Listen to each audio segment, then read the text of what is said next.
Hi everyone, in front of me I've got OPPO Reno7 and let me share with you how to allow unknown sources on this device. So first of all we have to enter the settings and now let's scroll down to find password and security. Now let's tap on system security and here let's tap on installation sources. Let's enter.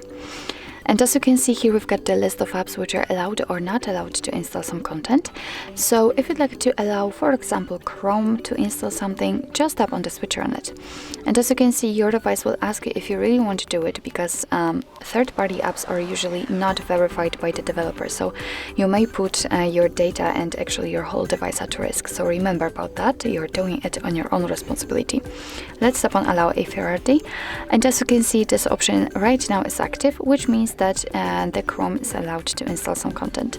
Of course, it will work the same with all other apps, and if you'd like to, you can turn off all of previously given permissions.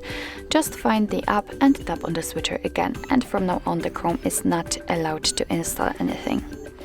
So actually this is it. This is how to allow unknown sources in your OPPO Reno7. Thank you so much for watching. I hope that this video was helpful, and if it was, please hit the subscribe button and leave the thumbs up.